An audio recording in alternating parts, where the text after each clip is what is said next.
ಶ್ರೀಕೃಷ್ಣಾಯ ನಮಃ. ವಸುದೇವಸುತಂ ದೇವಂ ಕಂಸಚಾಣೂರಮರ್ದನಂ ದೇವಕೀ ಪರಮಾನಂದಂ ಕೃಷ್ಣಂ ವಂದೇ ಜಗದ್ಗುರುಂ.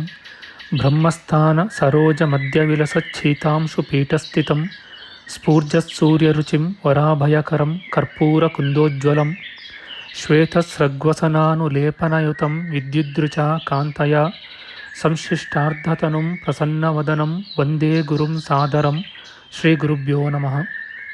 ಲಂಬೋದರಂ ಪರಮಸುಂದರಮೇಕದಂತಂ ರಕ್ತಾಂಬರಂ ತ್ರಿನಯನಂ ಪರಮಂ ಪವಿತ್ರಂ ಉದ್ಯದ್ದಿವಾಕರಕರೋಜ್ವಲಕಾಯಕಾಂತಂ ವಿಘ್ನೇಶ್ವರಂ ಸಕಲವಿಘ್ನಹರಂ ನಮಾಮಿ. ತ್ವಾಂ ದೇವ ವಿಘ್ನಧಲನೇತಿ ಚ ಸುಂದರೇತಿ ಭಕ್ತಿಪ್ರಿಯೇತಿ ಸುಖದೇತಿ ಫಲಪ್ರದೇತಿ ವಿದ್ಯಾಪ್ರದೇತ್ಯಗಹರೇತಿ ಚ ಯೇ ಸ್ತುವಂತಿ ತೇಭ್ಯೋ ಗಣೇಶವರದೋ ಭವನಿತ್ಯಮೇವ. ಶ್ರೀಮಹಾಗಣಪತಯೇ ನಮಃ. ಯಾ ಕುಂದೇಂದು ತುಷಾರಹಾರಧವಳ ಯಾ ಶುಭ್ರವಸ್ತ್ರಾವೃತ ಯಾ ವೀಣಾ ವರದಂಡಮಂಡಿತಕರ ಯಾ ಶ್ವೇತಪದ್ಮಾಸನ ಯಾ ಬ್ರಹ್ಮಾಚ್ಯುತಶಂಕರಪ್ರಭೃತಿಭಿಃ ದೇವೈಃ ಸದಾ ವಂದಿತಾ ಸಾ ಮಾಂ ಪಾತು ಸರಸ್ವತೀ ಭಗವತಿ ನಿಶ್ಶೇಷಜಾಡ್ಯಾಪಃ. ಶ್ರೀ ಸರಸ್ವತ್ಯೇ ನಮಃ. ವೇದಾರ್ಥತತ್ವವಿಶದೀಕರಣೇನ ಪುಂಸಾಂ ಉಚ್ಚೈರ್ಗತಿಂ ಜಗತಿ ಯೋ ದಯಯಾ ವಿಧಾತುಂ ರಮ್ಯಾಂ ಪುರಾಣಪದವೀಂ ಪ್ರಣಿನಾಯ ತಸ್ಮೈ ಲೋಕೇಶವೈಭವಪುಷೇ ಋಷಯೇ ನಮಸ್ತಾತ್.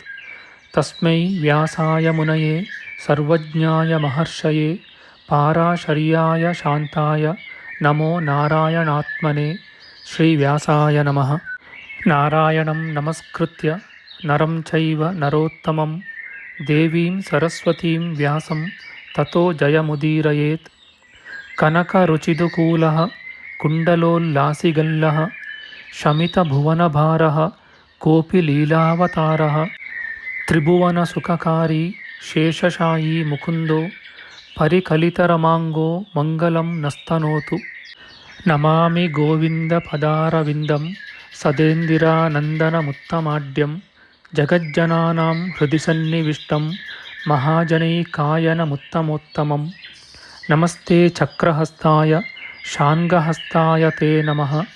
ನಂದಹಸ್ತಾಯ ತೇ ವಿಷ್ಣೋ ಶಂಖಹಸ್ತಾಯ ತೇ ನಮಃ.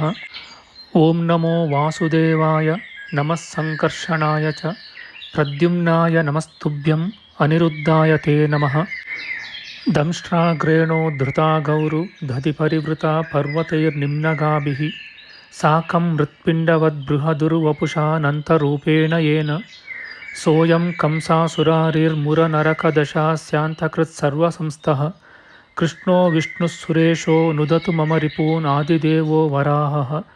ನಮಸ್ತಸ್ಮೈ ವರಾಹಾಯ ಲೀಲಯೋದ್ಧರತೆ ಮಹೀಂ ಖುರಮಧ್ಯಗತೋ ಯಸ್ಯ ಮೇರುಖಣಖಣಾಯತೆ. ಶ್ರೀ ವರಾಹಮೂರ್ತಯೇ ನಮಃ. ಪ್ರಿಯ ಬಾಂಧವರೇ, ನಮ್ಮ ಈ ಶ್ರೀ ಲಾಲೀಕೃಷ್ಣ ಚಾನಲ್ಗೆ ಸ್ವಾಗತ. ಇಂದಿನ ವಿಡಿಯೋದಲ್ಲಿ ನಾವು ಶ್ರೀ ವರಾಹ ಮಹಾಪುರಾಣದ 8ನೆಯ ಅಧ್ಯಾಯವಾದ ವಸುರಾಜನ ದೇಹದಿಂದ ಉದಿಸಿದ ಧರ್ಮವ್ಯಾಧನ ಕಥೆ, ಅವನ ಧರ್ಮ ಕರ್ಮಾಸಕ್ತಿ ಜೀವನ ಕ್ರಮ, ಅವನು ಮತಂಗ ಋಷಿ ಪುತ್ರನಿಗೆ ಕನ್ಯಾದಾನ ಮಾಡಿದುದು, ಅವನು ಮತಂಗ ಮುನಿಗೆ ಗೋಧುವೆ ಭತ್ತ ಮೊದಲಾದವು ಪ್ರಾಣಿಗಳೆಂಬುದನ್ನು ಪಂಚಮಹಾಯಜ್ಞಗಳನ್ನು ತಿಳಿಸಿದುದು, ಅವನು ಪುರುಷೋತ್ತಮ ತೀರ್ಥದಲ್ಲಿ ತಪೋನಿರತನಾದುದು, ಅವನ ಪುರುಷೋತ್ತಮ ಸ್ತೋತ್ರ, ಅವನಿಗೆ ದೇವನು ಪ್ರತ್ಯಕ್ಷನಾಗಿ ವರವನ್ನಿತ್ತುದು ಎಂಬ ವಿಚಾರ ಮಾಡೋಣ. ಶ್ರೀಕೃಷ್ಣಾಯ ನಮಃ. ಶ್ರೀ ವರಾಹರೂಪಿ ಪರಮಾತ್ಮನು ಹೇಳುತ್ತಾನೆ, ವಸುರಾಜನ ದೇಹದಿಂದ ಹೊರಟ ಆ ಬೇಡನು 4000 ವರ್ಷಕಾಲ ತನ್ನ ಜಾತಿಯ ಕೆಲಸದಲ್ಲಿದ್ದುಕೊಂಡಿದ್ದನು. ಅವನು ಪ್ರತಿದಿನವೂ ತನ್ನ ಕುಟುಂಬಕ್ಕಾಗಿ ಒಂದೊಂದು ಕಾಡು ಮೃಗವನ್ನು ಮಾತ್ರ ಕೊಂದು ಸೇವಕರನ್ನು, ಅತಿಥಿಗಳನ್ನು, ಅಗ್ನಿಯನ್ನು ತೃಪ್ತಿಪಡಿಸುತ್ತಿದ್ದನು. ವರಾರೋಹ ವಿದ್ವಾಂಸನಾದ ಅವನು ಪ್ರತಿಯೊಂದು ಪರ್ವದಲ್ಲೂ ತನ್ನ ಆಚಾರದಂತೆ ಪಿತೃಗಳಿಗೆ ಶ್ರಾದ್ದವನ್ನು ಮಾಡುವನು. ನಿತ್ಯವೂ ಅಗ್ನಿಯನ್ನು ಸೇವಿಸುತ್ತಾ ಸತ್ಯವೂ ಹಿತವೂ ಆದ ಒಳ್ಳೆಯ ಮಾತುಗಳನ್ನಾಡುವನು. ಹೊಟ್ಟೆಯನ್ನು ಹೊರೆದು ಜೀವಿಸುವುದಕ್ಕಾಗಿ ಎಂದಿಗೂ ಪ್ರಾಣಿಯನ್ನು ಕೊಲ್ಲನು. ಹೀಗೆ ಜೀವಿಸುತ್ತಿದ್ದ ಆ ಬೇಡನಿಗೆ ಧರ್ಮಬುದ್ಧಿಯುಳ್ಳವನು ಮಹಾ ತಪಸ್ವಿಯೂ ಋಷಿಗಳಂತೆ ಜಿತೇಂದ್ರಿಯನೂ ಆದ ಅರ್ಜುನಕನೆಂಬ ಮಗನು ಹುಟ್ಟಿದನು. ಅಲ್ಲದೆ ಬುದ್ಧಿವಂತನಾದ ಅವನಿಗೆ ಬಹುಕಾಲದ ಮೇಲೆ ಒಳ್ಳೆಯ ನಡತೆಯಿಂದಲೂ ಹೆಸರಿನಿಂದಲೂ ಅರ್ಜುನಕೆ ಎನಿಸಿಕೊಂಡ ಉತ್ತಮಳಾದ ಮಗಳು ಜನಿಸಿದಳು. ಆ ಮಗಳಿಗೆ ಯೌವನ ಕಾಲವಾಗಲು ಧರ್ಮವನ್ನರಿತ ಅವನು ಇವಳನ್ನು ಯಾರಿಗೆ ಕೊಡುವುದು, ಯೋಗ್ಯನಾದ ವರನಾರು ಎಂದು ಚಿಂತಿಸುತ್ತಿದ್ದನು. ಹೀಗೆ ಚಿಂತಿಸುತ್ತಿದ್ದ ಆ ಧರ್ಮವ್ಯಾಧನಿಗೆ ಮತಂಗ ಋಷಿಯ ಮಗನು ಸರಿಯಾದವನೆಂದು ತೋರಲು ಪ್ರಸನ್ನನೆಂಬ ಹೆಸರಿನ ಅವನ ವಿಚಾರವಾಗಿ ಮಾತನಾಡಿಕೊಳ್ಳುತ್ತಲೂ ಯೋಚಿಸುತ್ತಲೂ ಅವನ ವಿಷಯದಲ್ಲಿ ಉದ್ಯುಕ್ತನಾದನು. ಮತಂಗನನ್ನು ಕುರಿತು ತಪಸ್ವಿಗಳಲ್ಲಿ ಮೇಲಾದವನೇ, ಮಹಾತ್ಮನಾದ ಪ್ರಸನ್ನನಿಗೆ ನಾನಾಗಿ ಕೊಟ್ಟ ಅರ್ಜುನಕೆಯನ್ನು ನೀನು ತಂದುಕೋ ಎಂದು ಹೇಳಿದನು. ಮತಂಗ ಋಷಿಯು ಹೇಳುತ್ತಾನೆ, ವ್ಯಾಧ ಸತ್ತಮನೆ, ನನ್ನ ಮಗನಾದ ಈ ಪ್ರಸನ್ನನು ಸರ್ವಶಾಸ್ತ್ರ ವಿಶಾರದನಾಗಿದ್ದಾನೆ. ಇವನಿಗೆ ನಿನ್ನ ಮಗಳಾದ ಅರ್ಜುನಕೆಯನ್ನು ತಂದುಕೊಳ್ಳುತ್ತೇನೆ. ಹೀಗೆ ಹೇಳಿಸಿಕೊಂಡ ಮಹಾ ತಪಸ್ವಿಯಾದ ಆ ಧರ್ಮವ್ಯಾಧನು ವಿದ್ವಾಂಸನೂ ಮತಂಗಸುತನೂ ಆದ ಪ್ರಸನ್ನನಿಗೆ ತನ್ನ ಮಗಳನ್ನು ಮದುವೆ ಮಾಡಿಕೊಟ್ಟನು. ಬಳಿಕ ಆ ಧರ್ಮವ್ಯಾಧನು ತನ್ನ ಮನೆಗೆ ಬಂದನು. ಅರ್ಜುನಕೆಯು ಅತ್ತೆ ಮಾವಂದಿರ ಮತ್ತು ಪತಿಯ ಸೇವೆಯಲ್ಲಿ ನಿರತಳಾಗಿ ಇದ್ದಳು.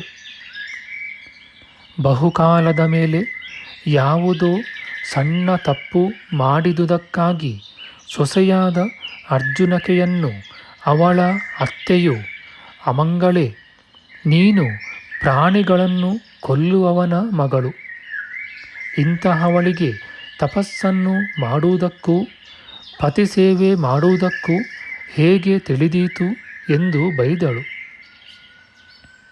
ಸಣ್ಣ ತಪ್ಪಿಗಾಗಿ ನಿಂದೆಗೆ ಪಾತ್ರಳಾದ ಆ ಬಾಲೆಯು ತಂದೆಯ ಮನೆಗೆ ಬಂದು ಮತ್ತೆ ಮತ್ತೆ ಅಳುತ್ತಾ, ಅಪ್ಪ, ಅತ್ತೆಯು ಹೆಚ್ಚು ಸಿಟ್ಟಿನಿಂದ ನನ್ನನ್ನು ಪ್ರಾಣಿಗಳನ್ನು ಕೊಲ್ಲುವವನ ಮಗಳು, ಬೇಡನ ಮಗಳು ಎಂದು ಗಟ್ಟಿಯಾಗಿ ಹಲವು ಸಾರಿ ಬೈದಳು ಎಂದು ಹೇಳಿದಳು. ಇದನ್ನು ಕೇಳಿದ ಧರ್ಮಾತ್ಮನಾದ ಆ ಬೇಡನು ಸಿಟ್ಟುಗೊಂಡು ಜನರಿಂದ ಕೂಡಿದ ಆ ಮತಂಗ ಋಷಿಯ ಮನೆಗೆ ಹೋದನು. ಜಯಶೀಲರಲ್ಲಿ ಮೇಲಾದ ಆ ಮತಂಗ ಮುನಿಯು ಮನೆಗೆ ಬಂದ ಬೀಗನನ್ನು ಪೀಠ ಕೊಡುವುದೇ ಮೊದಲಾದವುಗಳಿಂದ ಪೂಜಿಸಿ, ನೀನು ಬಂದ ಕೆಲಸವೇನು, ನೀನು ಬಂದುದಕ್ಕೆ ನಾನು ಮಾಡಬೇಕಾದುದೇನು ಎಂದು ಕೇಳಿದನು. ಬೇಡನು ಹೇಳುತ್ತಾನೆ, ಪ್ರಾಣಿ ಸಂಬಂಧವಲ್ಲದ ಯಾವುದಾದರೂ ಆಹಾರವನ್ನು ತಿನ್ನಲು ಬಯಸುತ್ತೇನೆ. ಅದಕ್ಕಾಗಿ ಕುತೂಹಲದಿಂದ ನಿನ್ನ ಮನೆಗೆ ಬಂದಿದ್ದೇನೆ. ಮತಂಗ ಋಷಿಯು ಹೇಳುತ್ತಾನೆ, ಧರ್ಮಜ್ಞರಲ್ಲಿ ಮೇಲಾದವನೇ, ತಪೋಧನನೇ, ನಮ್ಮ ಮನೆಯಲ್ಲಿ ಗೋಧುಮೆಯು ಭತ್ತವು ಶುದ್ಧವಾದುದಾಗಿದೆ. ಬೇಕಾದ ಹಾಗೆ ಊಟ ಮಾಡು. ಧರ್ಮವ್ಯಾಧನು ಹೇಳುತ್ತಾನೆ, ಸಜ್ಜನೋತ್ತಮನೇ, ಎಲ್ಲಿ ನಿಮ್ಮ ಗೋಧುಮೆಯು ಜವೆಯು ಎಂತಹವು, ಆಕಾರದಲ್ಲಿ ಹೇಗಿವೆ ಎಂಬುದನ್ನು ನೋಡಿ ತಿಳಿದುಕೊಳ್ಳುವೆನು. ವರಾಹಮೂರ್ತಿಯು ಹೇಳುತ್ತಾನೆ, ಬೇಡನು ಹೀಗೆ ಹೇಳಲು ಮತಂಗನು ಗೋಧುವೆಯಿಂದ ತುಂಬಿದ ಒಂದು ಮೊರವನ್ನು, ಭತ್ತವಿರುವ ಮತ್ತೊಂದು ಮೊರವನ್ನು ಅವನಿಗೆ ತೋರಿಸಿದನು. ಆ ಧರ್ಮವ್ಯಾಧನು ಭತ್ತವನ್ನು ಗೋಧುಮೆಯನ್ನು ನೋಡಿ ಉತ್ತಮವಾದ ಪೀಠದಿಂದ ಎದ್ದು ಹೊರಡಲಾರಂಭಿಸಿದನು. ಆಗ ಮತಂಗ ಮುನಿಯು ಅವನನ್ನು ತಡೆದು, ಮಹಾಮತಿಯೇ, ನಮ್ಮ ಮನೆಯಲ್ಲಿ ಸಿದ್ಧವಾಗಿರುವ ಉತ್ತಮಾನ್ನವನ್ನು ಊಟ ಮಾಡದೆಯೇ ಏಕೆ ನೀನು ಹೊರಟೆ ಹೇಳು. ನೀನೇ ಅಡಿಗೆ ಮಾಡಿಸಿ ಈಗೇಕೆ ಊಟ ಮಾಡುವುದಿಲ್ಲ ಎಂದನು. ಬೇಡನು ಹೇಳುತ್ತಾನೆ, ನೀನು ದಿನದಿನವೂ ಸಾವಿರಗಟ್ಟಲೆಯೂ ಕೋಟಿಗಟ್ಟಲೆಯೂ ಪ್ರಾಣಿಗಳನ್ನು ಕೊಲ್ಲುತ್ತೀಯೆ. ಹೀಗಿರುವಾಗ ಇಂತಹ ಪಾಪಿಯ ಅನ್ನವನ್ನು ಸತ್ಪುರುಷನಾವನು ತಾನೇ ಊಟ ಮಾಡುವನು. ನಿನ್ನ ಮನೆಯಲ್ಲಿ ಪ್ರಾಣಿಗಳಲ್ಲದ ಶುದ್ಧವಾದ ಅನ್ನವಿದ್ದರೆ ನಿನ್ನನ್ನು ಸ್ವಜನವೆಂದು ತಿಳಿದು ಊಟ ಮಾಡುವೆನು. ನಾನು ಕುಟುಂಬಕ್ಕಾಗಿ ದಿನಕ್ಕೆ ಒಂದು ಕಾಡು ಮೃಗವನ್ನು ಮಾತ್ರ ಕೊಲ್ಲುವೆನು. ಅದನ್ನು ಪಿತೃಗಳಿಗೆ ಸತ್ಕಾರಪೂರ್ವಕವಾಗಿ ಕೊಟ್ಟು ಉಳಿದುದನ್ನು ಇಷ್ಟರೊಡನೆ ಊಟ ಮಾಡುವೆನು. ನೀನಾದರೆ ಬಹು ಪ್ರಾಣಿಗಳನ್ನು ಕೊಂದು ಕುಟುಂಬದೊಡನೆ ಕೂಡಿಕೊಂಡು ಊಟ ಮಾಡುತ್ತೀಯೆ. ಆದುದರಿಂದ ಅದು ಯಾವಾಗಲೂ ಊಟ ಮಾಡತಕ್ಕದಲ್ಲವೆಂದು ನನ್ನ ಅಭಿಪ್ರಾಯ. ಪೂರ್ವದಲ್ಲಿ ಬ್ರಹ್ಮನು ಔಷಧಿಗಳನ್ನು, ಎಲ್ಲ ಬಗೆಯ ಬಳ್ಳಿ ಪೊದೆಗಳನ್ನು ಯಜ್ಞಕ್ಕಾಗಿ ಸೃಷ್ಟಿಸಿದನು. ಯಜ್ಞಾನಂತರ ಅದು ಪ್ರಾಣಿಗಳ ತಿಂಡಿಯೆಂದು ಶ್ರುತಿಯಲ್ಲಿದೆ.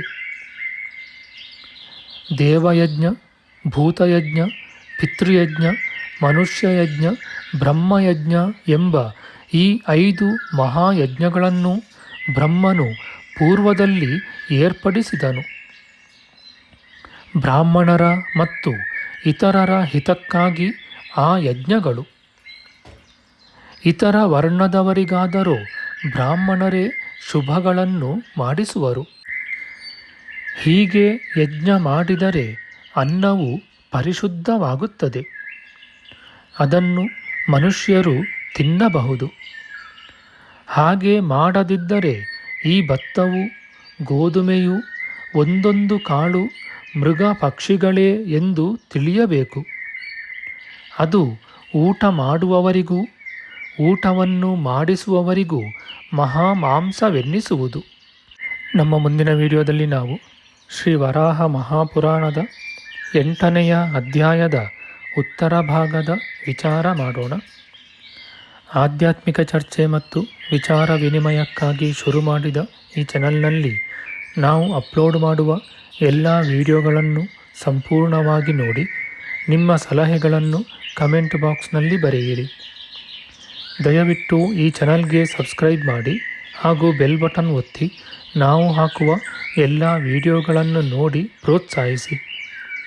ಕೃಷ್ಣಂ ನಾರಾಯಣಂ ವಂದೇ, ಕೃಷ್ಣಂ ವಂದೇ ವ್ರಜಪ್ರಿಯಂ, ಕೃಷ್ಣಂ ದ್ವೈಪಾಯನಂ ವಂದೇ, ಕೃಷ್ಣಂ ವಂದೇ ಪೃಥಾಸುತಂ.